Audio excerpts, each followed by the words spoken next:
rends compte de la part de beaucoup de coachs, c'est ils complexifient parce qu'ils ont l'impression qu'en complexifiant les choses, c'est comme ça que ça doit fonctionner.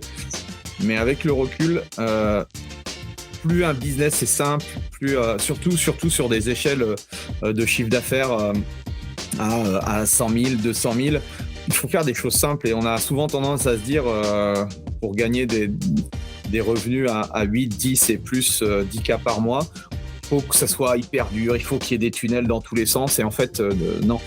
Ça, c'est le problème des réseaux sociaux, des publicités de marketeurs où on a plein de ah ouais, tiens, ça c'est une super stratégie. Ah ben ça c'est une super stratégie. Et du coup, je pense que la plupart s'y perdent. Et c'est vrai que je connais plein d'amis alors soit dans le coaching ou dans d'autres business, qui ont des business hyper simples et qui génèrent beaucoup d'argent. Donc la simplicité. Tout à fait. Et ça a été, alors je m'améliore, mais ça a été aussi un gros problème au début, parce que moi, je me suis lancée sans aucune formation. Je me suis lancée, j'y vais et puis on verra. Et ça a été d'ailleurs une des erreurs. Pareil, au début, je voulais faire quelque chose de très complexe, très bien fait dès le départ, déjà. Et après, me lancer. J'ai dit non, d'abord, je fais mon truc, il est tout beau, tout propre, il est parfait, et après, je me lance. Et à chaque fois que je voyais un nouveau truc, peut-être que ça va marcher, ou peut-être que cette stratégie, ça va marcher. J'étais arrivée à un moment où j'étais, je pense que sur 4 ou 5 réseaux différents. Je voulais être sur Facebook, Instagram, TikTok, partout, et je n'y arrivais pas. C'était impossible. Je me suis dit, en fait, je vais devenir folle, donc ça ne va pas être possible. Je suis Andy Poiron, entrepreneur et amoureux de sport. Je suis le propriétaire de Away, un centre de coaching hybride à 360 sur Dijon, et également consultant où j'aide les coachs sportifs et les propriétaires de studios, de box CrossFit et de clubs de fitness à développer leur entreprise. Le fitness est une passion et c'est aussi un business. Dans ce podcast, le business du fitness, je vais à la rencontre de personnes ordinaires qui vous partagent leur expérience extraordinaire. Au programme, on parle de leur parcours, de comment elles en sont arrivées là, et également de leurs difficultés, de leurs succès et de tous les éléments qui peuvent vous donner des idées pour votre propre entreprise. Se nourrir des autres est l'un des moyens les plus simples d'accélérer son propre parcours personnel. Donc faites-vous plaisir, écoutez, prenez des notes, laissez-vous inspirer et très bonne écoute. Dans l'épisode du jour, j'ai le plaisir d'inviter Philippa Rodriguez, coach sportif depuis plus de 10 ans. Elle s'est spécialisée aujourd'hui dans la grossesse et le postpartum. On a parlé de plein de choses passionnantes avec Philippa. Comment déjà démarrer de zéro dans le coaching sportif? Comment se lancer en tant que personal trainer dans un club Basic Fit? Comment faire un home gym studio? Comment se développer? Pourquoi se spécialiser? Comment se faire connaître? Bref, toutes les questions que se pose un coach sportif. Bref, je ne vous en dis pas plus et je laisse place à notre conversation avec Philippa. Bonjour à tous, bienvenue sur le podcast Le Business du Fitness et aujourd'hui j'ai la chance d'être avec Philippa. Bonjour Philippa. Bonjour Andy. Pour se chauffer un petit peu, est-ce que déjà tu peux nous dire un petit peu qui tu es et ce que tu fais aujourd'hui dans la vie? Oui, alors moi c'est Philippa Rodriguez, je suis portugaise en France depuis 2012 et je suis coach sportif depuis trop longtemps, j'ai perdu le compte. Ok. Et la Philippa toute petite, c'était qui? Une sportive, une personne qui a envie de travailler dans le sport? Comment ça s'est fait? Comment tu t'es construite? Oui, alors c'est un petit peu cliché, mais depuis toute petite, j'ai fait du sport, j'ai pratiqué plusieurs sports, niveau national, compétition, donc j'ai touché un petit peu à tout et vraiment dès toute petite, vraiment je pense que j'avais 5 ans et j'ai demandé à mes parents de m'inscrire à la gym. Okay. Et du coup, c'est ce qu'ils ont fait et j'ai fait beaucoup de sport et ça a toujours été une passion. Et on va dire qu'à partir du lycée, je suis commencé à me poser la question, alors qu'est-ce que je veux faire par la suite? Et ça a été un peu une évidence. Alors c'est un petit peu cliché, mais c'est vrai que depuis toujours, j'ai entamé le chemin du sport et je voulais toucher le sport tout le temps dans ma vie de tous les jours. Et après, à la fac, je me suis orientée plus vers l'enseignement sportif. Et là, aujourd'hui, je suis coach sportif. Ok. Donc le cursus pour toi, c'était quoi? D'être prof? Tu as été en STAPS? Non, tu as fait quoi Alors, ouais, alors mon parcours académique, il est un petit peu particulier parce que moi, j'ai fait toutes mes études au Portugal. Ouais. Donc, en fait, j'ai, on va dire, un équivalent au Master STAPS en Ouais. France. Ok. Il y a un équivalent et je me suis plus orientée pour l'enseignement. Justement, à l'époque, je voulais être prof de EPS. Finalement, j'ai décidé un petit peu de partir sur un autre chemin, mais j'ai aussi la possibilité de venir en France. Alors, pareil, le parcours en France, il a été un petit peu atypique dans la mesure où forcément mes diplômes, ils n'ont pas été reconnus en France. Donc, ça a été un petit peu une douche froide. Mais finalement, j'ai fini par passer un BPGEPS puisque je voulais travailler dans des salles de sport. Je voulais donner des cours collectifs que je donnais déjà au Portugal. Et c'est devenu vraiment une passion à l'époque. Et je voulais faire ça. Et on m'a dit que du coup, il fallait passer un BPGEPS. Donc, c'est la formation que j'ai passée en France pour pouvoir travailler dans le domaine du sport. Ok. Et si je reviens sur le Portugal, le fitness et le Portugal, ça donne quoi? Et bien, ça donne que c'est aussi une histoire d'amour. Entre le fitness et le Portugal, on a beaucoup de salles de sport, beaucoup de concepts innovants. C'est un pays qui va vraiment chercher des nouveaux concepts et qui est souvent dans le front en Europe par rapport à des nouveaux cours, des nouveautés.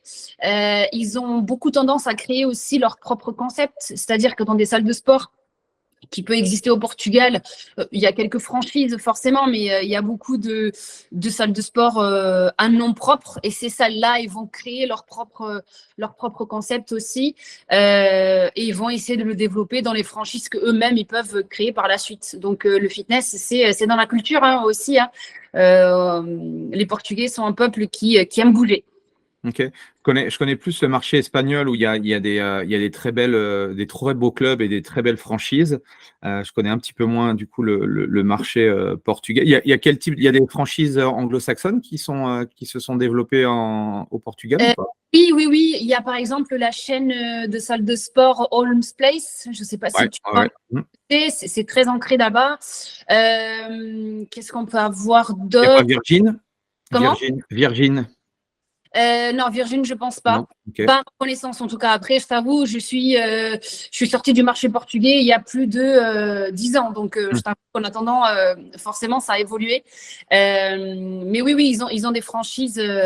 Il y a quand même plus de salles de sport indépendantes. Okay. Et forcément, le CrossFit qui s'est beaucoup développé. Donc, tout ce qui est franchise de CrossFit, ça existe pas mal aussi. Ok. Et le personal training, du coup, enfin, avant que tu arrives en France, ça commençait à se développer, c'était comment?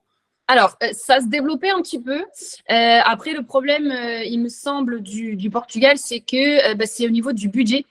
Là, je ne vais pas te mentir que quand on connaît un petit peu l'économie du pays, forcément, elle est moins importante qu'en France. Les gens, ils ont un pouvoir d'achat qui est plus petit.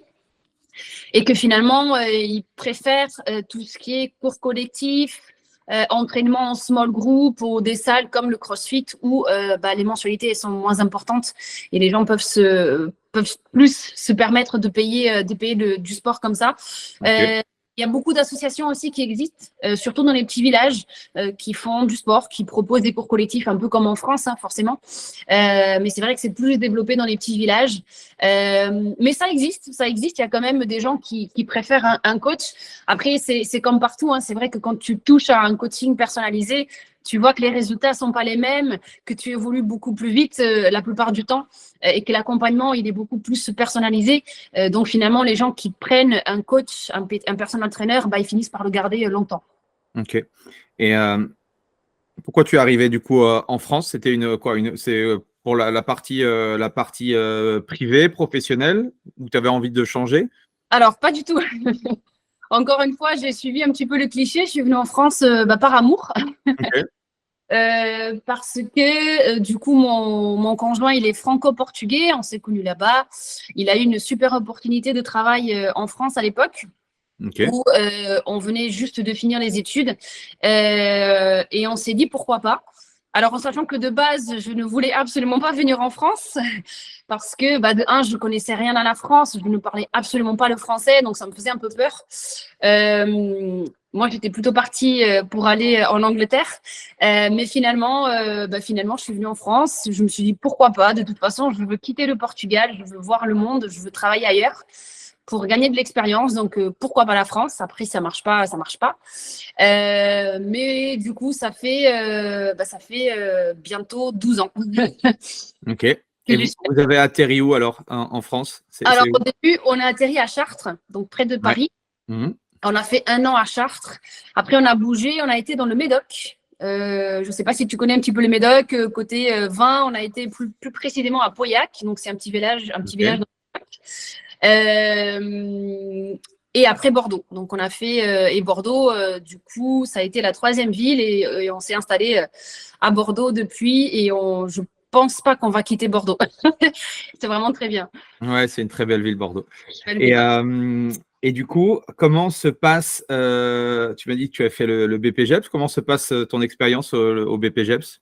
Tu en gardes un bon souvenir? Ouais, franchement, un super, super souvenir. Alors, je t'avoue qu'au début, j'étais un petit peu, pas sceptique, mais j'étais un petit peu fâchée contre la France, on va dire, parce que on m'a dit que 5 ans d'études, un master, ça ne vaut rien finalement, et ça m'a mis…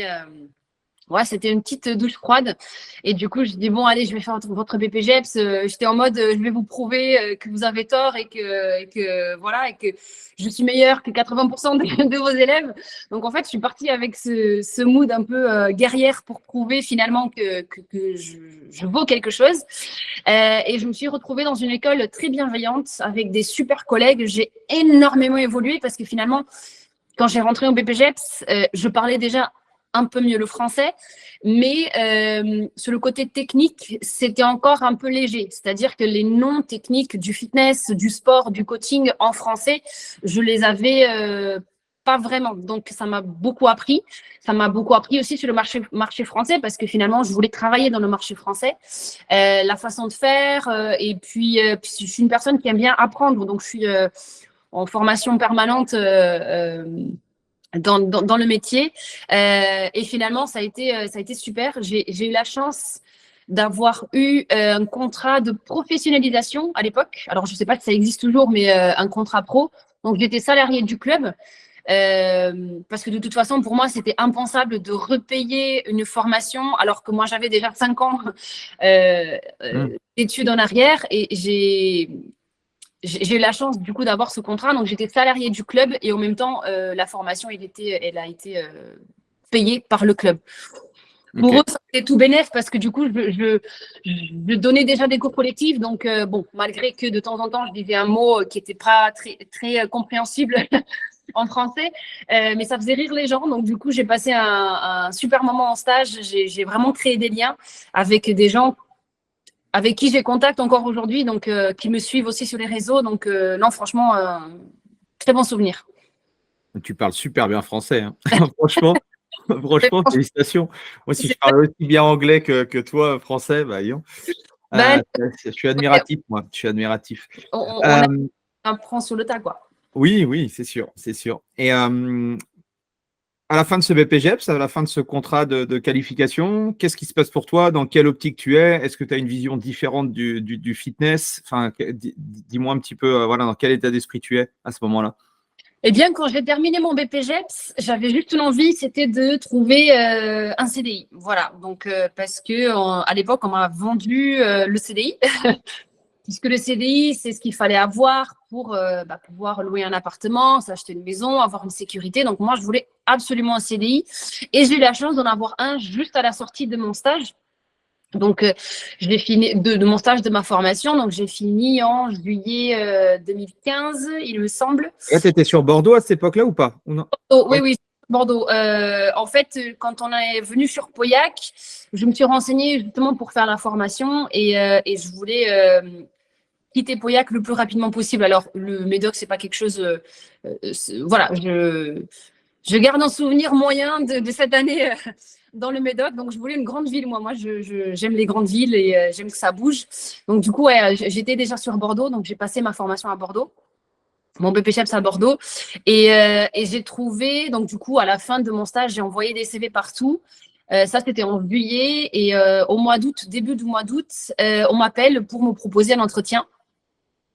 Et alors, on m'appelle, j'étais en vacances au Portugal, chez la famille. On m'appelle, je dis, je rentre dans une semaine.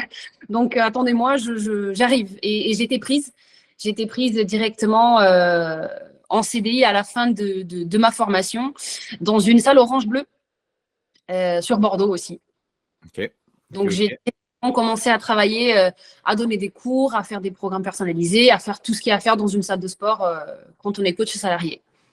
Et alors, cette première expérience, c'est souvent là où on se dit, en fait, non, c'est pas le métier qu'il me faut, ou au contraire, du coup, je suis à ma place. C'est quoi ton… Ah non, j'étais tout à fait à ma place. J'étais complètement à ma place. C'était vraiment extraordinaire. L'Orange Bleu, ils ont aussi leur propre concept. Donc, c'était un petit peu différent de ce que j'ai pu voir en cours, de ce que j'ai pu voir dans d'autres salles de sport. Donc, j'étais contente de découvrir. Ce qui m'a surpris un petit peu, alors avec le recul, je me suis dit qu'il fallait passer par là pour comprendre un petit peu le métier et pour se faire aussi une idée. C'est vrai que je donnais énormément de cours collectifs. J'étais pas mal fatiguée, j'avoue. On n'était que 2 coachs dans la salle à l'époque, donc on faisait beaucoup de cours collectifs. Et malgré tout, je me sentais à ma place. J'avais des cours qui étaient remplis. À chaque fois, j'essayais de proposer des nouvelles choses. J'ai réussi à ramener dans la salle les nouveaux, à convaincre à l'époque mon patron de prendre les nouveaux concepts Orange Bleu qui ont marché super bien. On a réussi à développer pas mal la clientèle. Donc non, vraiment une super expérience et je me suis sentie tout à fait à ma place. Je dis c'est ça que je veux faire pour le reste de ma vie, en fait. Et du coup, la transition entre le CDI et ton métier de coaching, ça se passe comment? C'est quoi les étapes? Ouais, alors il y a eu plusieurs étapes. En fait, la salle où je travaillais, elle a été vendue, il me semble, 2 ans après. Mhm. Le patron, il a décidé de faire autre chose. Il a vendu la salle. Et cette salle a été reprise par deux copains, 2 associés de Bordeaux. Un d'entre eux, il a été mon tuteur de stage. Donc, j'étais super contente. Donc, on était un peu en famille, en fait, on va dire. Sauf qu'au moment de la reprise de la salle par ces 2 personnes-là, c'était aussi ma première année de maman. C'est-à-dire qu'en attendant, je suis tombée enceinte de mon premier enfant. Et quand j'ai repris, du coup, les cours après mon congé maternité, eux, ils ont acheté la salle. Donc, ça s'est fait à peu près en même moment. Et en fait, alors quand tu vas acheter une salle, que tu mets toutes tes économies, tu veux juste que ça marche et tu veux tout faire et tout donner pour que ça marche, pour que les gens ils aiment le nouveau concept, pour gagner plus de clients, pouvoir rembourser ton crédit forcément. Et moi, à l'époque, je voulais juste dormir plus de 2 heures par nuit. Et j'étais extrêmement fatiguée. Je n'avais forcément, ils ont changé mes horaires de travail parce que il fallait que le changement global, il fallait un changement global dans la salle au niveau des horaires, au niveau des cours, etc. Et ils ont fait. Vous avez gardé l'enseigne Orange Bleu à l'époque? Pas du tout. Du coup, ils ont fait leur propre enseigne à eux, leur propre concept, qui est vraiment un super truc. Ils ont fait une salle qui est magnifique, autant dans le visuel que dans ce qu'ils proposent. Et qui attire beaucoup de monde. Sauf que forcément, j'étais salariée, donc j'étais pris avec. Et pour te donner une petite idée, je suis passée de 25 cours collectifs que je donnais par semaine à 32. Ouais. C'est énorme, c'est énorme. Je n'avais plus de soirée, donc j'ai raté toutes les premières fois de mon fils.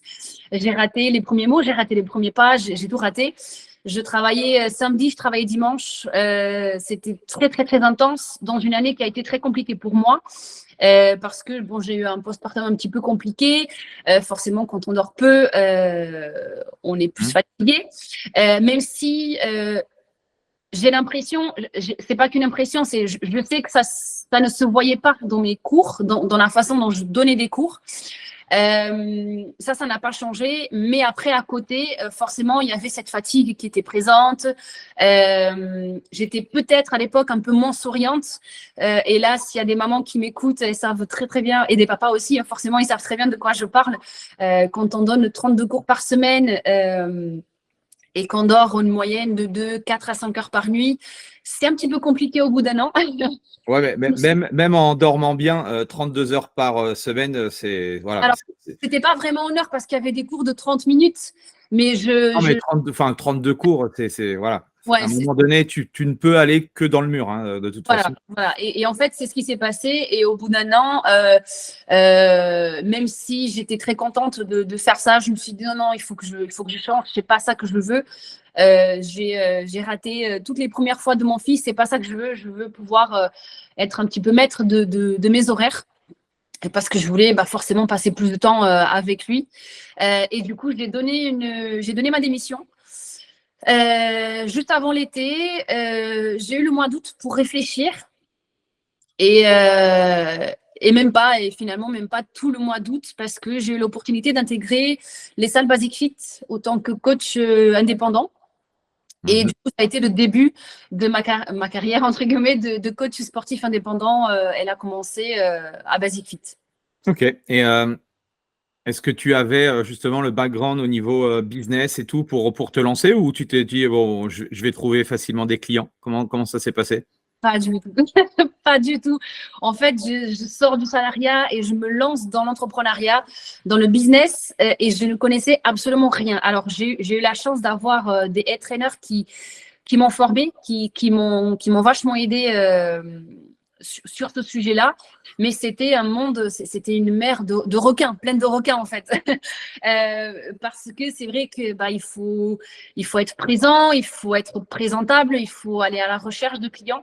Et ça, pour moi, tout ça, c'était nouveau parce que moi, les clients, ils venaient à moi et encore, j'avais pas besoin de négocier les tarifs. Ça, c'était le rôle du commercial de la salle. Donc moi, je touchais pas à ce sujet-là. Et d'un coup, j'ai dû toucher à la comptabilité, au business, aux réseaux sociaux aussi, forcément, pour me faire connaître, etc. Donc, ça a été tout nouveau. Donc, ça a mis un petit peu de temps. Surtout quand on se dit, je vais quitter le salariat pour avoir du temps pour mon fils. Et bien finalement, il faut que je bosse presque plus que ce que je bossais avant, niveau temps qu'il faut mettre pour son business. Et j'ai mis du temps, j'ai mis un petit peu de temps à comprendre comment ça marche et qu'est-ce qu'il fallait faire, effectivement. Il t'a fallu combien de temps? On va dire qu'une bonne année. Hein. Bonne année. Franchement, une bonne année pour mettre tout ça. Avec le recul, qu'est-ce que tu pourrais dire à ceux qui nous écoutent, qui voudraient justement se lancer en tant que personal trainer? Quelles sont, toi, les trois plus grosses erreurs que tu as pu faire ou que tu aurais pu éviter? Alors, se lancer sans connaître le marché, savoir un petit peu comment ça se passe dans le coaching, dans sa propre ville, dans la région où il souhaite travailler, peut-être faire une petite étude de marché. Aussi, deuxième chose, se lancer avec l'idée, je veux aider tout le monde et je veux tout faire. Ça, c'est une grosse erreur. De se dire, moi, je peux aider les personnes âgées, les jeunes, prise de masse, perte de poids, enfin, toute une panoplie de choses, qui est tout à fait normal. Hein, j'imagine quand on sort de diplôme et on veut se lancer, c'est vrai qu'on a tendance à toucher un petit peu à tout. Et ça a été une erreur, en tout cas pour ma part, parce que finalement, je me suis rendu compte que je ne pouvais pas aider tout le monde et que j'ai compris que dans le coaching, c'est un petit peu comme le menu d'un restaurant. En fait, on va dans un restaurant, s'il y a une carte, un menu qui fait 5 ou 6 pages, on se pose un petit peu la question, est-ce que c'est vraiment bon ce que je vais manger? Donc là, aujourd'hui, je le vois un petit peu comme ça. En tout cas, pour moi, ça a été quelque chose qui n'a pas forcément marché. Et puis, ne pas se former. Ne pas se former aux méthodes de coaching, à la comptabilité, à tout ce genre de choses qu'un personal trainer à son compte doit faire et se lancer comme ça vraiment sans avoir un minimum d'informations sur le sujet. Est-ce que tu te souviens comment tu as attiré tes 3 premiers clients à toi? Qu'est-ce que tu as mis en place? Alors, du coup, j'étais à Basic Fit et en fait, je suis allée parler aux gens, je suis allée parler aux clients de la salle et je me suis beaucoup dirigée vers les femmes. Alors, de un, parce que j'étais plus à l'aise et de deux, parce que j'avais moi-même un préjugé que les hommes, ils n'allaient jamais prendre du coaching avec moi. Donc, voilà, au début, vraiment, dans les premiers mois, ça a été ça. Et j'ai commencé par aller parler aux gens, me présenter parce que quand j'ai commencé, j'étais la seule fille coach sportive de la salle. Donc, je me suis dit, bon, c'est peut-être un avantage. Donc, je vais chercher des femmes. Donc, j'ai commencé à leur parler, à leur corriger, à les corriger pendant leurs exercices. Et finalement, c'est comme ça que j'ai attiré mes 3 premières clientes qui ont été des femmes. Excellent. Et après un an, du coup, après un an de coaching dans le club, tu commences justement à avoir suffisamment de clients et une nouvelle fois, tu es dans quel état d'esprit, toi, par rapport à ça? Alors, effectivement, j'ai commencé à avoir plus de clients, du coup, hommes et femmes confondus. Et j'ai commencé à me dire que finalement, c'était possible, c'était quelque chose qui me plaisait beaucoup. De un, mon corps, il m'a remercié, hein, je ne cache pas. J'ai quand même continué à faire des remplacements en cours collectif dans des salles parce que c'était quelque chose qui me plaisait beaucoup. Je prenais vraiment du plaisir à donner un cours, comme par exemple la Zumba ou le bike. C'était vraiment des cours que je prenais plaisir à donner. Donc, j'ai continué à faire des remplacements. Mais finalement, plus j'ai eu de clients, moins j'avais le temps pour faire ces remplacements et que la balance financière a rapidement penché pour le coaching privé, le coaching personnel, forcément. Donc, j'ai finalement arrêté de donner des cours en salle. Et puis, finalement, au bout d'un an, je me suis dit, mais en fait, c'est génial, je peux aider les gens. Je me souviens, je recevais des messages en fin de contrat, des messages de remerciement, des gens avec quelques soucis de santé qui finalement me disaient, j'avais presque la sensation de l'avoir sauvé leur vie, donc c'était très très très gratifiant et je me suis dit non mais en fait c'est ça que je veux faire. C'est exactement ça. Ok, ça c'était en quelle année du coup, la première année à Basic?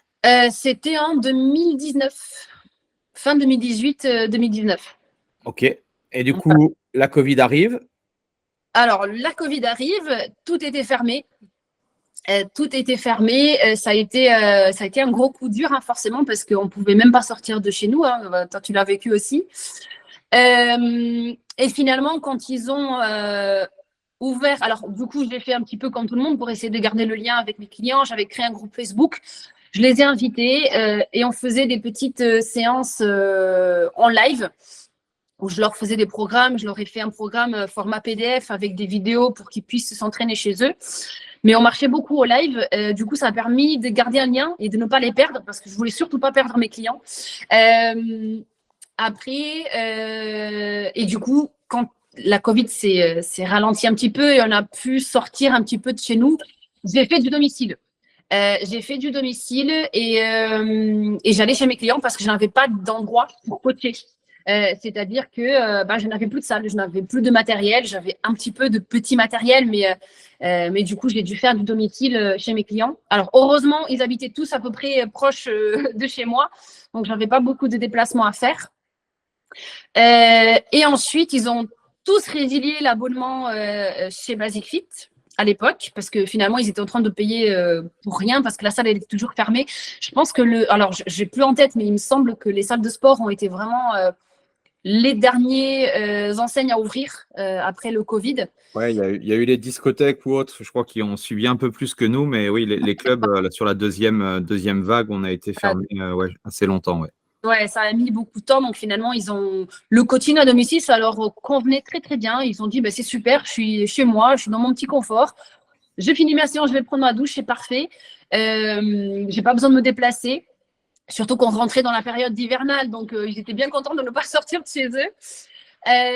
Et ensuite, j'ai eu l'opportunité de déménager. Donc, j'ai déménagé, j'étais en appartement et j'ai déménagé dans une maison. Et cette maison, elle a un garage. Et du coup, mon garage n'est plus un garage, c'est un studio de coaching que j'ai pu aménager. Et du coup, je reçois mes clients chez moi. Je fais aussi du domicile, je continue du domicile parce qu'il y a quand même des gens qui ont gardé cette habitude que le coach vienne chez eux, ils sont dans leur confort, donc ça leur plaît beaucoup et que du coup, ils gardent ça. Mais sinon, j'ai aussi beaucoup de clients qui viennent dans mon studio et du coup, j'ai tout ce qu'il faut. J'ai pu investir dans beaucoup de matériel et aujourd'hui, j'ai tout ce qu'il faut pour faire un coaching de qualité. Alors, comment faire une sorte de home gym studio de coaching chez toi? Quelles sont tes recommandations par rapport à ça? Mes recommandations, c'est vraiment de choisir du bon matériel, celui qui va durer dans le temps, de protéger le sol. Protéger le sol.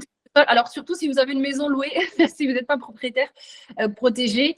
Et puis, investir petit à petit aussi, parce que c'est du matériel qui coûte très cher, on ne va pas se mentir. Hein. Quand on achète une cage de squat avec des barres olympiques, des poids d'haltérophilie, ça coûte un petit peu cher. Donc, vraiment, investir petit à petit. Et puis, tu as investi combien, du coup, toi, dans ton studio? Oula, je pense que je ne suis pas loin. Je ne dois pas être loin des 10 000 €.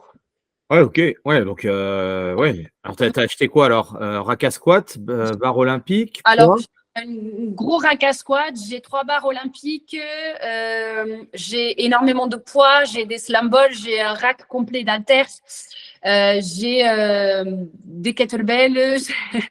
J'ai un banc. Tu t'es fait plaisir, quoi. Ah, je me suis fait plaisir. Ouais, voilà. Je me suis dit, en fait, du coup, j'ai arrêté forcément Basic Fit et le loyer que je payais chez Basic Fit, bah, du coup, j'ai profité pour investir et continuer ça chez moi. Voilà. Ok, excellent. Pour le coaching en présentiel. Et donc, aujourd'hui, le business model dans ton studio, c'est que du one-on-one ou tu as des duos, trios, des choses comme ça, des groupes? Alors, j'ai des duos, j'ai pas de trio parce que l'espace il est quand même assez restreint. Okay. J'ai des duos, ouais, voilà, j'ai des mamans avec les enfants, j'ai des couples, voilà. Mais la plupart du temps c'est one-to-one, oui, tout à fait, one-to-one. Okay. Parce que malgré tout ils aiment quand même ce côté exclusif et ça marche très bien. Comment tu fais pour dissocier justement la vie privée, vie professionnelle par rapport à ça? Je ferme la porte. Ah, okay. Je ferme la porte du garage. Alors non, parfois, c'est vrai que parfois, ça se mélange un petit peu dans le sens où parfois, j'ai mes enfants qui viennent et qui fassent coucou et qui veulent aussi faire du sport avec mes clients. Alors, ça leur fait rire parce qu'ils connaissent ma vie. Honnêtement, j'ai des clients, ça fait... je pense que ça fait 5 ans, ça fait depuis 2019 que je les ai, enfin, même plus, qui m'ont suivi de mon ancienne salle jusqu'au coaching privé. C'est des clients que j'ai depuis longtemps. J'ai un taux de re-engagement très, très haut. Et du coup, ils connaissent, ils ont vu mon premier enfant petit, ils ont vu ma grossesse, ils ont vu du coup mon deuxième qui a 1 an, qui a fait pas mal de séances avec nous aussi, d'ailleurs, en porte-bébé, parce que quand on est à son compte, il faut aussi se débrouiller, hein, ça fait partie. Et puis, moi aussi, je rentre aussi un petit peu dans la vie personnelle des gens, parce que par exemple, les mamans que j'accompagne, elles peuvent ramener les enfants. Elles peuvent ramener les enfants, elles peuvent ramener même les bébés, j'ai tout ce qu'il faut. J'ai des transats, j'ai des jouets, j'ai des poussettes, donc j'ai vraiment tout ce qu'il faut. Donc finalement, vie de travail et vie privée, parfois ça se mélange un petit peu. Mais je pense que c'est ce qui fait aussi ma force en tant que coach. Et c'est ce qui fait que du coup, mes clients, ils ont confiance en moi parce qu'ils savent qu'une chose n'empêche pas l'autre. Et par exemple, quand il y a mon grand qui vient et qui veut faire du sport avec mes clients, parfois ça leur fait un petit challenge, ça leur fait rire. Donc finalement, ils trouvent ça plutôt bien. Ça ne gêne pas en tout cas. Tu as combien d'enfants du coup? J'en ai 2. Ok, excellent. Et sur la partie studio, il y a toilette et douche ou pas? Non. Alors, toilettes, oui. Du coup, c'est mes toilettes de la maison qu'ils peuvent utiliser. Les douches, non. Par contre, non, je n'ai pas. Okay. Alors, si jamais un jour je serai propriétaire de ma maison, oui, forcément, je penserai à ça. Mais pour l'instant, ce n'est pas le cas. Ouais, donc ça veut dire que vous cherchez peut-être une maison et dans cette future maison, il y aura un espace, studio. Enfin, ce serait l'idéal pour toi? Si on déménage, oui, tout à fait. Ah oui, il faut absolument qu'il y ait un espace studio. C'est un critère obligatoire. Excellent. Stéphane, si tu m'écoutes. Et du coup, sur la partie donc purement business en tant que personal trainer, tu utilises quoi comme outil est-ce que tu utilises, je sais pas, des outils techniques, tu as un système de réservation? Quels sont les outils que tu utilises au quotidien, toi, en tant que coach? Eh bien, j'utilise vraiment les choses les plus simples. Alors, j'utilise mon téléphone pour caler mes rendez-vous. Ok. Moi, ce que je fais avec mes clients, c'est que je leur envoie un petit message le matin pour pas qu'ils oublient la séance, pour éviter les oublis et les décalages, les annulations. Sinon, franchement, c'est très, très simple. Ils ont aussi accès à un programme. Alors, je leur prépare aussi un programme personnalisé à faire à la maison ou en salle de sport, en plus des séances que nous avons. Tu m'entends toujours? Ouais, C'est bon. c'est bon. En plus des séances que nous avons en coaching privé. Mais c'est vraiment très, très simple. Je leur envoie par mail format PDF avec des vidéos YouTube que j'ai moi-même enregistrées, expliquer les mouvements. Donc c'est très, très simple. Là où j'utilise un peu plus de technologie, on va dire, c'est sur mes accompagnements en ligne. Ok. C'est quoi, du coup, tes outils que tu utilises sur la partie online? Alors, la partie online, j'utilise une plateforme qui s'appelle System.io pour l'enregistrement de mes programmes où les gens, ils ont accès à toute la plateforme de vidéos, des PDF à télécharger. Et puis, j'ai un système d'acquisition de prospects via, par exemple, un challenge gratuit où je vais toucher le mail des personnes et puis après, je propose un rendez-vous téléphonique pour le suivi et pour les accompagnements online. Excellent. Donc, je vois que tu as plusieurs sources de revenus dans ton studio, du domicile, la partie online. Aujourd'hui, comment, en termes de chiffre d'affaires, en termes de répartition, aujourd'hui, qu'est-ce qui te rapporte le plus? Alors aujourd'hui, j'ai 2 sources de revenus qui m'apportent le plus. Alors, à savoir que je fais du coup coaching online et coaching en présentiel, mais je donne aussi de la formation. Donc, je suis formatrice dans une école de BPGEPS qui forme BPGEPS et CQP, Ok. sur Bordeaux aussi. Donc, ça et le coaching en présentiel, ce sont mes plus grosses sources de revenus aujourd'hui. Ok, excellent. Et tu nous parlais tout à l'heure que on va dire, l'une des erreurs que l'on fait quand on démarre, c'est qu'on veut cibler tout le monde. Toi, au Fitex, du coup, tu as fait une présentation du coup sur on va dire, la femme, tout ce qui est pré- et post-natal. Donc, je suppose, et tu nous parlais tout à l'heure que tu avais justement tout un écosystème pour les enfants, les bébés ou autres. Comment t'es venue cette spécialisation et pourquoi tu t'es spécialisé dans ce créneau-là? Oui, effectivement, au FITEX, j'ai donné cette conférence sur un thème qui me tient vraiment à cœur parce que je me suis du coup spécialisée dans l'accompagnement des femmes sportives, des femmes enceintes et en postpartum.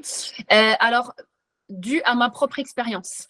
C'est-à-dire que quand je suis tombée enceinte de mon premier enfant, j'étais encore salariée dans la salle de sport. Et je me suis posé des questions. Est-ce que je peux continuer à faire mes cours jusqu'au bout? Est-ce que je dois adapter des choses? Est-ce que je fais des choses bien? Est-ce qu'il y a des choses que je ne fais pas bien? Je ne voulais surtout pas me faire du mal à moi ni à mon bébé, forcément.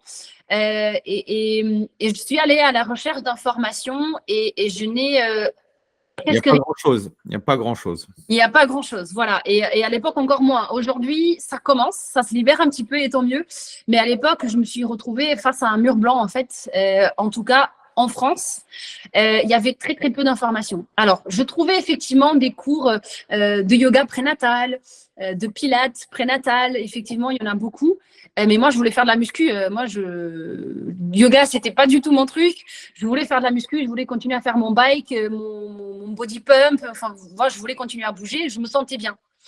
Alors, du coup, j'ai mon médecin qui me dit, bon, on va peut-être falloir ralentir, peut-être que je vais vous arrêter plus tôt, etc. Et je dis, non, mais pas du tout, pas du tout, je me sens super bien, je suis au taquet, pourquoi m'arrêter? Et en fait, je suis un petit peu tête dure et j'ai continué parce que je me sentais bien. Et j'ai senti que mon corps, au fur et à mesure, il avait besoin de faire ses petites adaptations. Donc, je l'ai écouté et je l'ai fait. Et je me suis dit, c'est pas possible qu'il n'y ait pas d'informations sur le sujet. Enfin, des femmes enceintes, il y en a depuis la préhistoire. Donc, c'est pas possible qu'il n'y ait pas d'informations là-dessus. Et je suis allée moi-même à la recherche d'informations dans un premier temps pour moi, pour savoir si moi, j'avais le droit de faire certaines choses, s'il y avait d'autres choses qui étaient pas du tout bénéfiques. Et j'ai trouvé des informations, alors de l'autre côté de l'Atlantique, mais je les ai trouvées et j'ai commencé à les appliquer. En attendant, j'ai décidé de passer une première formation sur le sport et la femme enceinte. Pour moi, tout d'abord, c'était pour moi. Et après, le hasard au pas, j'ai eu 2 clientes, donc 2 adhérentes de cette salle de sport, qui sont tombées enceintes à peu près en même temps, avec 2-3 mois d'écart. Et je me suis dit, bah, écoute, c'est parfait parce qu'elle venait me poser des questions. Alors, toi, tu es enceinte, est-ce que tu peux faire ça? Est-ce que moi, je peux faire pareil et tout? Je dis, bah, écoute, attends, je vais me renseigner, je vais me former, continue à faire ce que tu fais si tu te sens bien, mais je reviens vers toi très, très vite. Du coup, je me suis formée et j'ai pu les accompagner jusqu'au bout de leur grossesse. Donc, pareil comme moi, elles ont fait du sport jusqu'au bout. Elles ont fait de la Zumba, elles ont fait du step, elles ont fait de la musculation, du renforcement musculaire. Et elles étaient vraiment très contentes. Et je me suis dit que bah il y avait quelque chose à faire. C'était pas possible qu'il n'y ait pas des coachs spécialisés dans ce public-là parce que il y avait de plus en plus de femmes enceintes qui voulaient pratiquer du sport, faire une activité physique.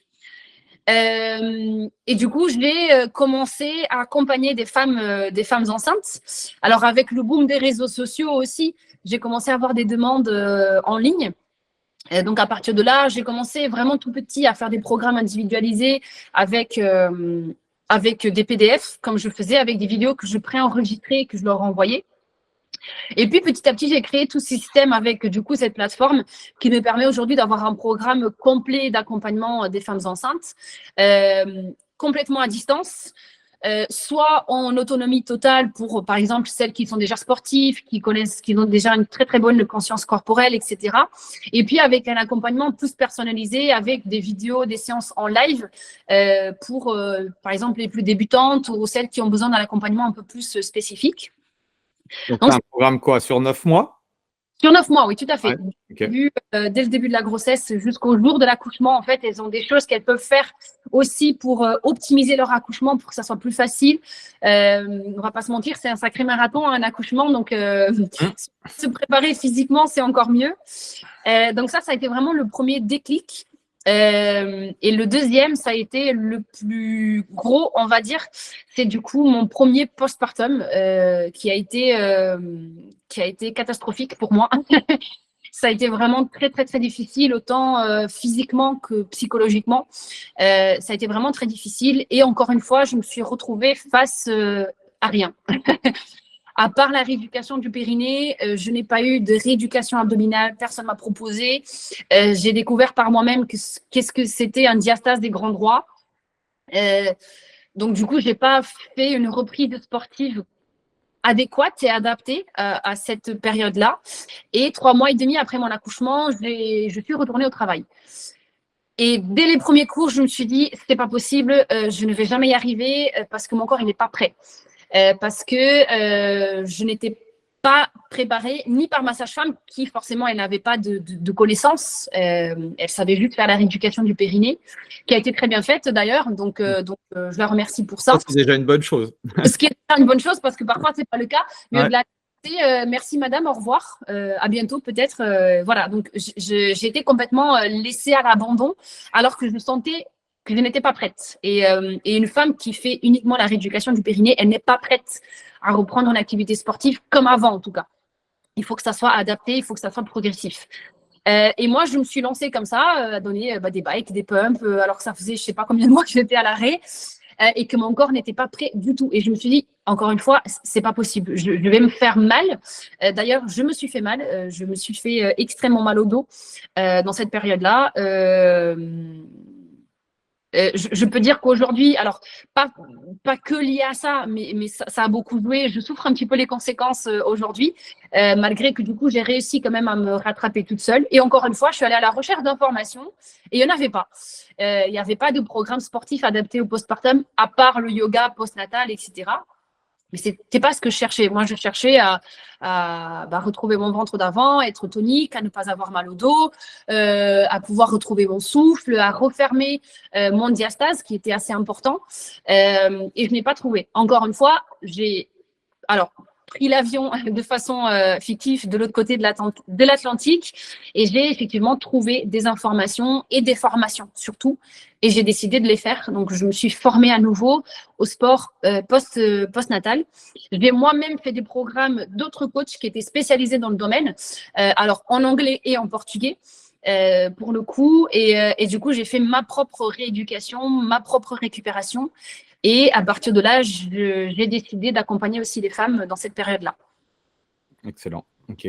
D'où l'intérêt, effectivement, une nouvelle fois, d'avoir une spécialité, une spécificité. Et après, c'est sûr que c'est beaucoup plus facile au niveau marketing et vente de pouvoir communiquer parce que forcément, ton message va tout de suite impacter les personnes en question, quoi. Exactement. La différence avec aujourd'hui un business où je suis coach dans un club et aujourd'hui, j'ai mon studio. Autant dans un club, tu as des clients, entre guillemets, qui demandent que ça. Dans un studio, il faut que tu ailles chercher, on va dire, les prospects. Quelles sont tes stratégies d'acquisition aujourd'hui par rapport à ça? Alors moi, je fonctionne beaucoup le bouche à oreille, forcément. J'utilise souvent des stratégies telles que le parrainage, par exemple. Donc, je permets à mes clients de parrainer une personne de la famille, une copine, un copain. Par exemple, je leur dis ce mois-ci, c'est le mois du parrainage, donc invitez une personne de votre entourage à venir faire une séance gratuite avec vous. Et puis à partir de là, c'est mon rôle, mon objectif du coup de fidéliser aussi cette personne-là et soit de créer un coaching en duo, soit de trouver un nouveau client en individuel. Donc ça marche plutôt bien. Ce modèle-là. Et sinon, je fonctionne beaucoup avec les commerces de proximité. Donc, j'ai des partenariats avec des commerçants de mon quartier et voire un tout petit peu plus loin. Je fais aussi partie d'un réseau d'entrepreneurs bordelais où je propose aussi des ateliers coaching, des séances de sport. Soit gratuites, soit payantes, mais avec des petits prix, où je propose après un accompagnement par la suite. Je leur permets aussi de venir tester, de voir le studio et de faire connaissance parce que c'est vrai que quand on parle avec quelqu'un en one-to-one, elles accrochent beaucoup plus vite. Et du coup, j'utilise beaucoup aussi ce système-là pour l'acquisition de clients. Comment tu vas voir les petits commerces? Qu'est-ce que tu leur proposes? Je viens avec mes petits flyers, mes petites cartes de visite, je me présente, je leur propose déjà une séance gratuite aux commerçants pour qu'ils puissent venir tester et puis après un tarif préférentiel pour les gens qui viennent avec le petit flyer ou la petite carte de visite me voir ou m'appeler ou m'écrire un email, je leur propose un tarif préférentiel. Ok. Et après, au niveau process d'accompagnement, c'est quoi? C'est que tu commences par un bilan et après tu proposes un accompagnement. Comment tu gères tout ça? Alors, je fais toujours un bilan en premier, c'est-à-dire que j'invite les gens à venir voir le studio et puis faire connaissance en tête-à-tête. Je fais un bilan, donc j'ai plusieurs questions à leur poser. J'ai un petit questionnaire où je note toutes les questions. Je leur explique comment je fonctionne, je leur explique les tarifs et comment ça va se passer l'accompagnement. Et puis après, soit ils décident de partir en accompagnement. Si c'est le cas, du coup, on y va progressivement. Je fais pas mal de tests au début et puis tout un accompagnement entre guillemets classique, j'allais dire classique, mais encore une fois ça dépend de la personne, d'un débutant ou pas, ou si la personne est sportive déjà de base, voir son niveau de départ et quels sont ses objectifs forcément. Et puis à partir de là, je fais mon petit programme d'accompagnement au fur et à mesure qui est tout à fait adaptable parce que il suffit que j'ai préparé une séance en avance et que le jour J, ils arrivent, ils disent j'ai très mal à la tête, du coup la séance elle va pas se passer de la même façon. Forcément. Donc ouais, ça commence par un bilan initial et puis après une batterie de tests que je fais. Et puis après, on commence l'accompagnement en fonction des objectifs de la personne. Donc, tu n'as pas dans tes clients forcément que des femmes enceintes ou en post-natal ou prénatal, quoi. Non, j'ai un petit peu de tout. J'ai de la perte de poids, j'ai de la tonification en présentiel. Après, en online, je me suis vraiment spécialisée sur la femme enceinte et au postpartum. Mais par exemple, ces clients-là, c'est des clients que j'ai depuis très, très, très longtemps. Ouais. Donc finalement, je les lâche pas, je les accompagne et leurs objectifs, ils changent un petit peu au fur et à mesure. Donc j'ai pas un petit peu de tout, j'ai beaucoup de perte de poids et de personnes avec des pathologies. Parce que, alors, de un, j'aime bien. En premier, c'est des clients que j'ai depuis un moment, donc je ne vais pas les lâcher. De deux, j'aime bien accompagner ce type de personnes. Ça correspond bien à ma personnalité, à ma façon de travailler. Pas que des pathologies physiques, mais aussi des pathologies psychologiques. J'ai aussi des gens qui veulent juste garder une activité physique, ne pas lâcher complètement. C'est plus du maintien de forme qu'autre chose. Mais j'ai aussi mes femmes enceintes et mes jeunes mamans qui viennent souvent avec leur bébé. Du coup, sur la partie online, c'est quoi? C'est les médias sociaux qui te permettent, ou tu parlais du challenge, mais avant, c'est médias sociaux, challenge et après vente du programme? Tout à fait. C'est le process? Okay. Ouais, donc ça marche beaucoup avec les réseaux sociaux.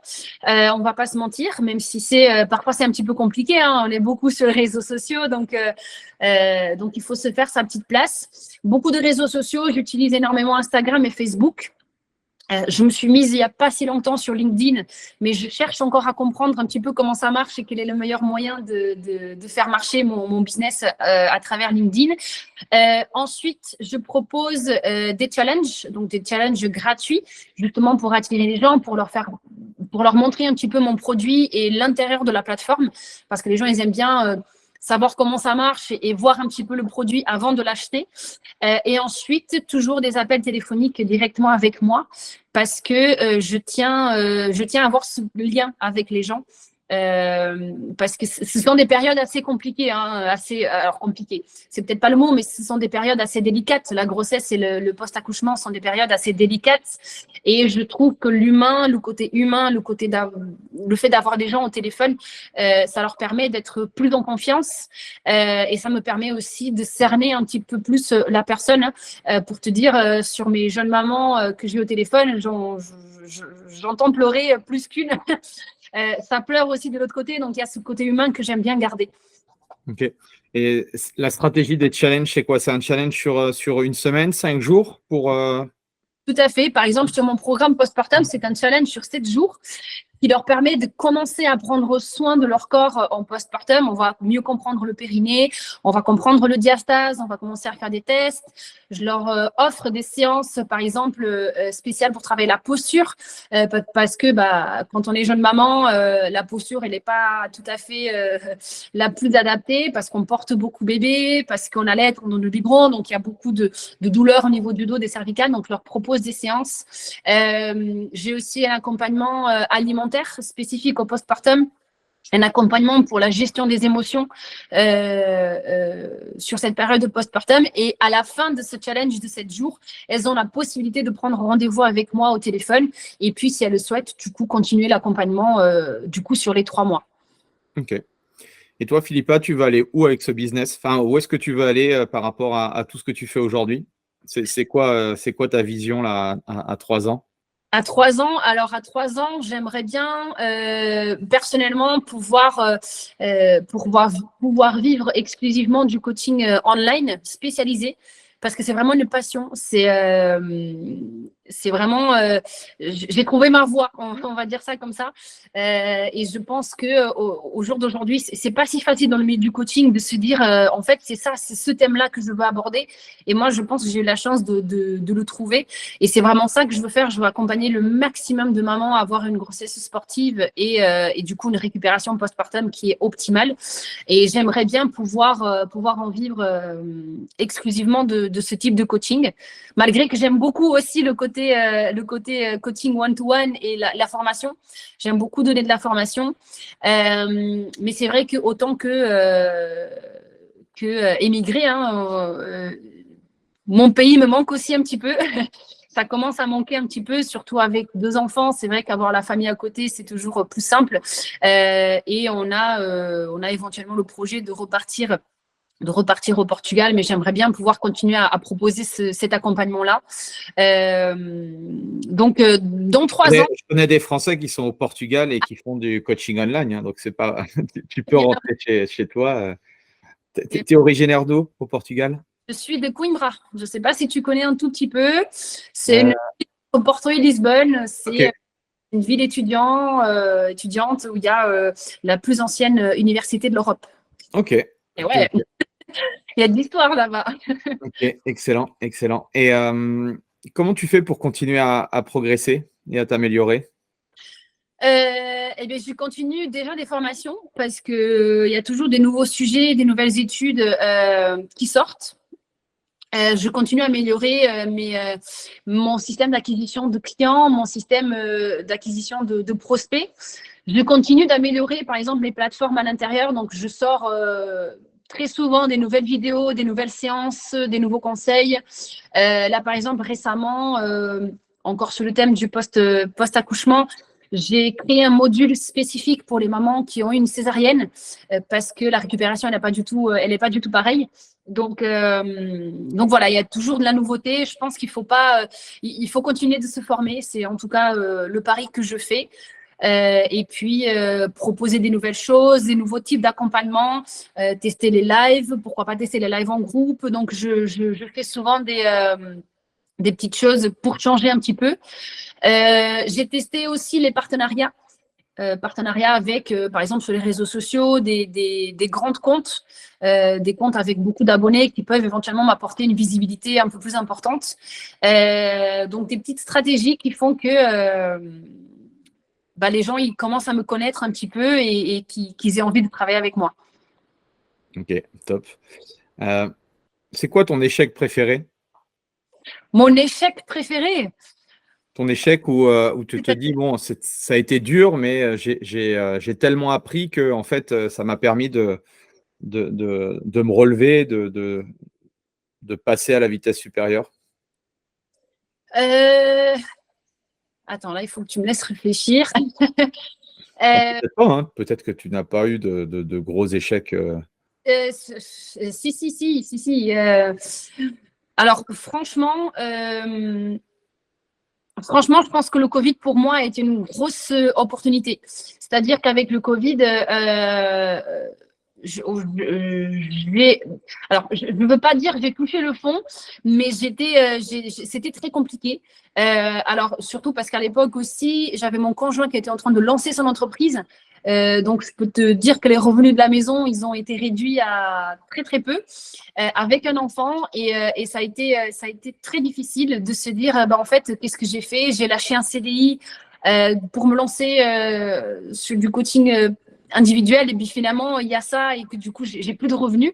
Donc, ça a été très compliqué. Ça m'a mis un petit coup au moral, j'avoue, pendant quelques semaines, quelques mois. Tu as douté de toi à ce moment-là? Ah, j'ai beaucoup douté, oui. Oui, j'ai beaucoup douté. Je l'ai beaucoup douté aussi parce qu'à l'époque, j'étais déjà un petit peu dans le coaching. Alors, c'était pas mon activité, c'était pas quelque chose que je pensais à l'époque développer à long terme. Et je ne savais pas aujourd'hui, par exemple, que je voulais que ça soit ma source de revenus principale, le coaching en ligne pour les mamans. Mais à l'époque, j'ai essayé pendant le Covid de lancer un accompagnement postpartum. Donc, j'ai travaillé jour et nuit sur mon programme. Il durait 6 semaines à l'époque. J'ai créé des vidéos, j'ai créé un PDF. Il était magnifique, voilà. Et lors du lancement, il y a eu zéro. Genre zéro. Mais je suis passée des semaines et des mois à le créer. Et quand j'ai fait le lancement, j'étais excitée comme jamais. En fait, j'ai eu zéro retour. Mais zéro, vraiment. Et là c'est une douche froide. Parce qu'on se dit, en fait, tout ce travail pour rien. J'étais un petit peu en colère parce que je me suis dit, avec le Covid, tout le monde a eu l'habitude d'avoir des choses gratuites parce qu'il y avait beaucoup de coachs qui faisaient des lives gratuits, etc. Et que du coup, forcément, je proposais quelque chose qui était payant parce qu'il fallait bien que je gagne, que je trouve un moyen de gagner ma vie. Et j'ai eu zéro retour. Et ça a été très difficile. Ça a été très, très, très difficile. Pas mal de retours aussi. Après, je pense que c'est aussi un petit peu l'entourage qui doute.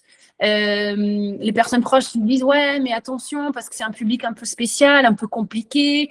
T'es sûr que ça va marcher? C'est pas tout à fait ce marché-là qui fonctionne. C'est plutôt le marché de la perte de poids. Oui, mais moi je veux pas faire de la perte de poids. Moi, je veux les mamans. C'est mon truc, c'est mon expérience, c'est ma passion, c'est ça. C'est vrai qu'avoir un entourage qui doute de toi, ça te met le doute aussi beaucoup. Tu réfléchis, ouais, mais finalement, si ça marche pas, c'est un échec, je gagne pas d'argent, je mets ma famille en péril, etc. Donc, ça a été assez compliqué. Mais comme je suis têtue, je suis très, très, très têtue et j'y crois vraiment. De un, je crois en moi, je crois à mes capacités, je crois à mon savoir-faire, mon expérience. Mais je crois aussi que le marché français a besoin de professionnels qui sachent prendre en charge ce type de public parce qu'il y a de plus en plus de demandes. Oui, puis avoir un business, c'est être persévérant, hein. C'est sûr que Alors là, oui. Alors là, oui, tout à fait. ça Tout se à fait. saurait si c'était facile, hein, donc Ouais, on saurait si c'était facile, oui, tout à fait. ça, c'est clair et Mais ouais. Mais c'est vrai qu'aujourd'hui, j'ai encore, c'est pas parfait, hein, forcément, mon business model il n'est pas parfait, il est loin d'être parfait, donc je cherche en permanence à m'améliorer, à trouver des nouvelles choses. Après, quand on est aussi tout seul, c'est un petit peu plus difficile, c'est-à-dire qu'on doit Mmh. toucher un petit peu à tout et que parfois on se perd un petit peu et que c'est pas facile. Le domaine du marketing, le domaine des réseaux sociaux, comment gérer ce qu'on appelle aujourd'hui les community managers, etc., où ils ont un feed tout beau, tout propre, etc. C'est pas mon domaine, donc finalement, je dois toucher à tout un petit peu toute seule. Ça prend un peu de temps et parfois c'est pas facile. Et parfois, j'y arrive pas, hein, c'est vrai. Parfois, j'y arrive pas. Mais voilà, je suis têtue et je suis sûre que ça va marcher comme je le souhaite en tout cas. J'en doute pas. Ce que je rencontre, enfin, de la part beaucoup de coachs, c'est ils complexifient parce que ils ont l'impression qu'en complexifiant les choses, c'est comme ça que ça doit fonctionner. Mais avec le recul, plus un business est simple, plus surtout sur des échelles de chiffre d'affaires à 100 000, 200 000, il faut faire des choses simples. Et on a souvent tendance à se dire, pour gagner des revenus à 8, 10 et plus 10K par mois, il faut que ça soit hyper dur, il faut qu'il y ait des tunnels dans tous les sens. Et en fait, non. Ça, c'est le problème des réseaux sociaux, des publicités de marketeurs où on a ah ouais, tiens, ça, c'est une super stratégie. Ah ben ça, c'est une super stratégie. Et du coup, je pense que la plupart s'y perdent. Et c'est vrai que je connais plein d'amis alors soit dans le coaching ou dans d'autres business, qui ont des business hyper simples et qui génèrent beaucoup d'argent. Donc, la simplicité. Tout à fait. Et ça a été, alors je m'améliore, mais ça a été aussi un gros problème au début, hein, parce que moi, je me suis lancée sans aucune formation. Je me suis lancée, j'y vais et puis on verra. Et ça a été d'ailleurs une des erreurs. Pareil, au début, je voulais faire quelque chose de très complexe, très bien fait dès le départ, déjà. Et après, me lancer. Je dis non, d'abord, je fais mon truc, il est tout beau, tout propre, il est parfait, et après, je me lance. Et à chaque fois que je voyais un nouveau truc, ah bah peut-être que ça va marcher, ou peut-être que cette stratégie, ça va marcher. Je suis arrivée à un moment où j'étais, je pense que sur 4 ou 5 réseaux différents. Je voulais être sur Facebook, Instagram, TikTok, partout, et je n'y arrivais pas. C'était impossible. Je me suis dit, en fait, je vais devenir folle, donc ça ne va pas être possible. Donc, du coup, je l'ai supprimé. Et je me suis concentrée sur 2 pour l'instant. Et j'ai dû vraiment réussir à me canaliser et à ne pas partir dans tous les sens aussi. Mais c'est difficile, c'est très difficile. C'est très, très difficile. La partie vente, pour toi, ça a toujours été quelque chose de facile ou au contraire compliqué? Pas du tout, c'est la partie la plus compliquée. Ok. Honnêtement, pour moi, c'est la partie la plus difficile parce que moi, je suis dans l'émotion. Trop. Je suis trop dans Ça tombe l'émotion. bien, la vente est avant tout émotionnelle, donc c'est parfait. Alors, oui, mais j'ai l'impression que c'est trop parce que c'est vrai que pour moi, ça reste le plus difficile à faire. Parce que peut-être que je suis trop dans l'émotion, trop dans l'empathie. En tout cas, j'ai le recul que j'ai. Après, comme je t'ai dit, je fais tout moi-même, donc j'ai peu de regards extérieurs qui peuvent éventuellement me dire mais attention à ça. Mais pour moi, c'est la partie la plus difficile, ouais. Franchement, ouais. Ok.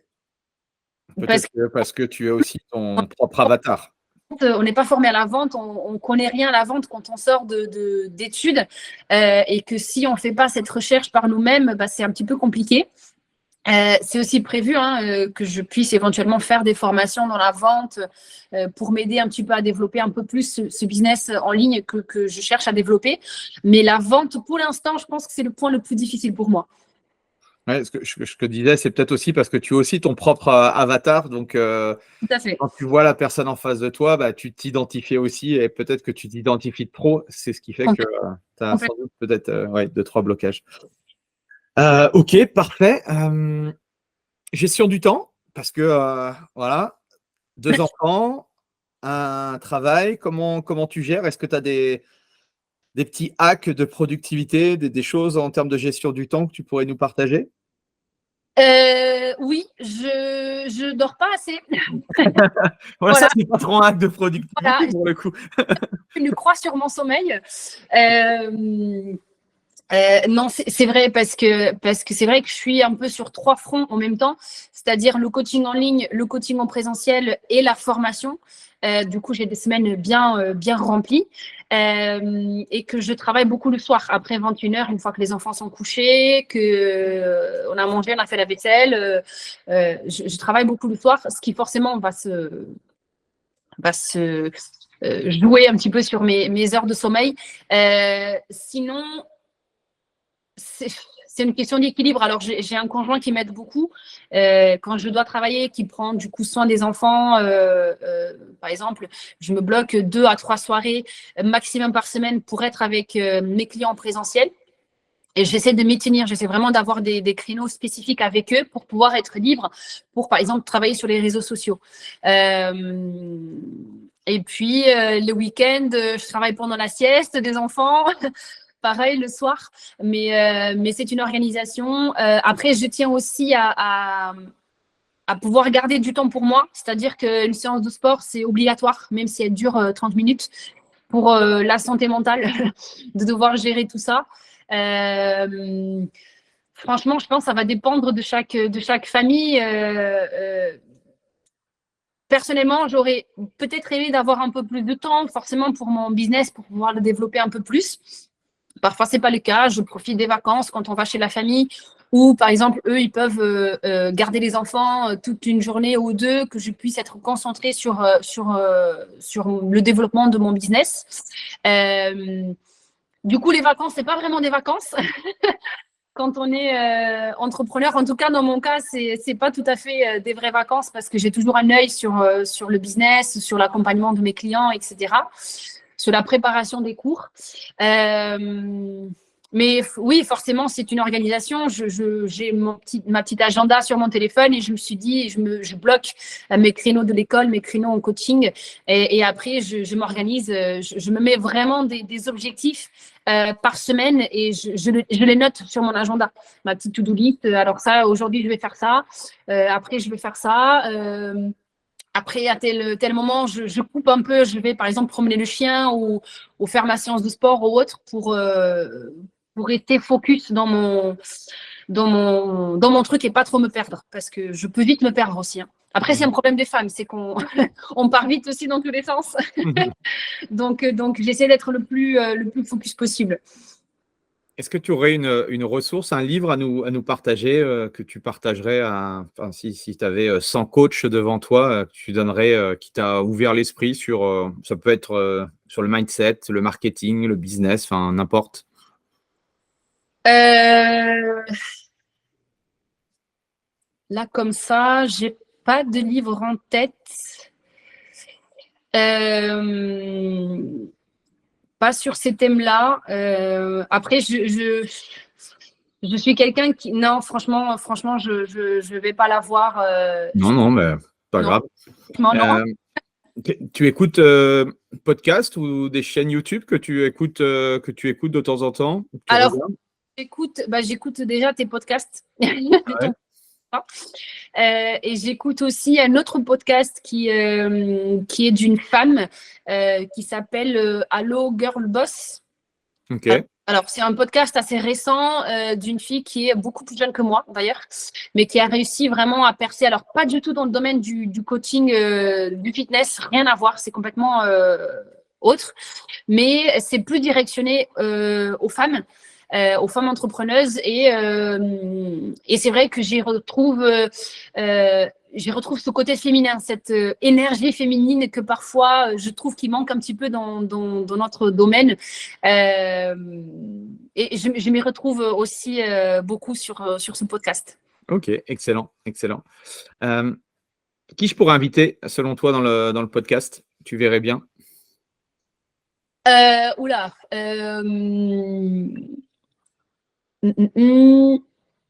Si, j'ai quelques idées.